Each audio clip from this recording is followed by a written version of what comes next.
So hey guys, welcome back. This is Anmol Shukla and a very warm welcome to my YouTube channel History with me.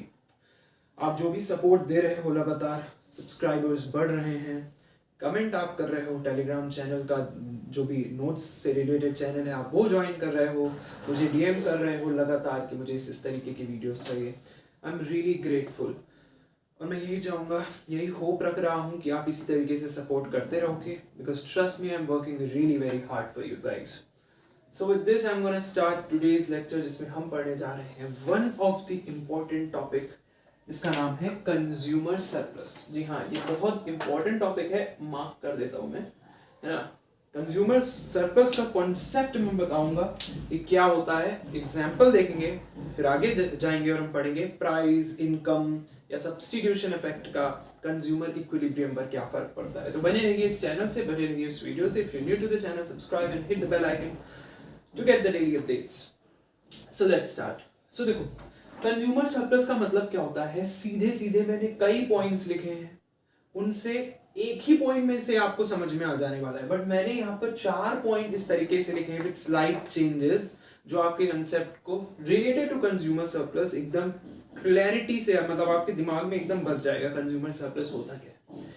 सबसे पहले पहला sentence हम यहाँ पर पढ़ते हैं जो कि बोल रहा है the amount that individuals would have been willing to pay, the amount that individuals would have been willing to pay minus, गौर कीजिएगा, minus the amount that they actually paid, the amount that they actually paid is called consumer surplus. बात समझ में आई कि भाई वो price जो कि मैं किसी प्रोडक्ट के लिए देने को तैयार हूं माइनस वो प्राइस जिसमें मार्केट में वो प्रोडक्ट एक्चुअली में मिल रहा है.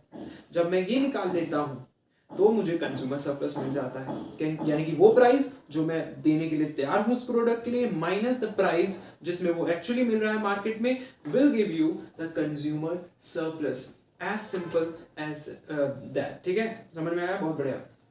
फिर से बोल रहा हूं, the amount that individuals would have been willing to pay, जो इंडिविजुअल्स पे कर सकते हैं किसी पर्टिकुलर कमोडिटी या प्रोडक्ट के लिए, minus the amount that they actually पे, उसमें से माइनस कर दो कि भाई उन्होंने जो एक्चुअली में पे किया उसको, that will give you consumer surplus. Okay, second point देखो, it is the net gain. ये क्या है? नेट गेन है टू एन इंडिविजुअल, किसी भी इंडिविजुअल के लिए या किसी भी कंज्यूमर के लिए.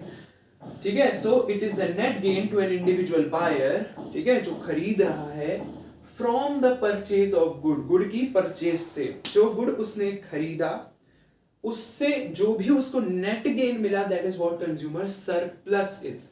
वो उसको गुड की कंजम्पशन के ऊपर मिला है सरप्लस.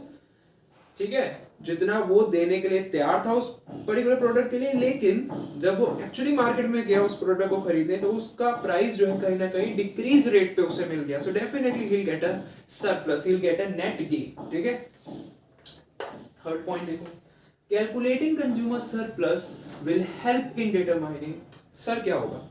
कंज्यूमर सरप्लस को जब हम कैलकुलेट करेंगे तो इससे हमें मदद मिलेगी in determining the net benefit gained, ये पता लगाने में कि कितना बेनिफिट गेन हुआ है प्रोडक्ट की कंजम्पशन से, कि इस प्रोडक्ट को जो मैंने कंज्यूम किया है इससे मुझे कितना नेट बेनिफिट मिला है, उसको पता लगाने में consumer surplus will help you a lot.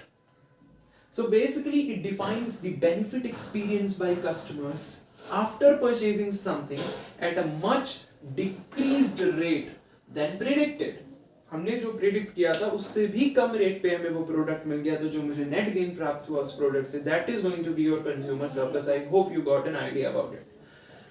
So now when you got an idea कि भाई जितना मैं किसी प्रोडक्ट के लिए पे करना चाहता हूं माइनस जितना मैंने एक्चुअली में पे किया, that will give you the consumer surplus. Let me just tell you very quickly एक एग्जांपल जो कि आपके कंसेप्ट को क्लियर कर देगा. कि फॉर एग्जांपल लेट्स से अनमोल ही है, अनमोल wants to have a chocolate. Let's say Anmol wants to have a chocolate. Anything.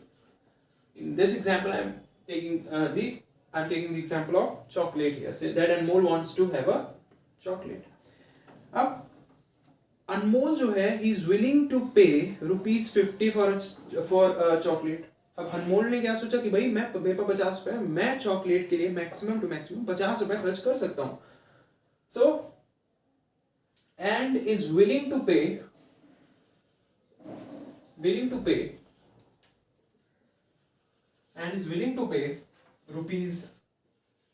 ₹50 for it. तो उसे चॉकलेट खाने का मन था, he wants chocolate and is willing to pay, और वो पे करने के लिए तैयार था एकदम, वो चाह रहा था कि भाई वो 50 रुपए पे करने को तैयार है। तो वो जो 50 रुपए पे करने को तैयार है, that is going to be its demand price.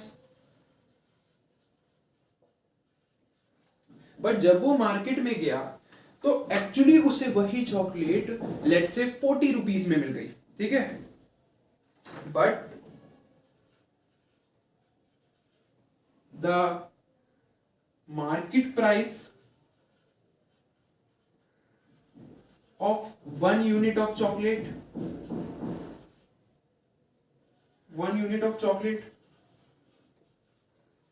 was ₹40। तो 50 रुपए वो पे करने को बिल्कुल तैयार था, बट जब वो मार्केट में पहुंचा, so what everyone was paying for 1 unit of chocolate was ₹40। So now वो जब 50 रुपीज पे करने को तैयार था, लेकिन पे उसने 40 रुपीज ही करे, तो ये जो 10 रुपीज उसको रिसीव हुआ है ना, that is going to be is consumer surplus. तो ये जो 10 रुपीज हुए, ₹10 द कंज्यूमर रिसीव्स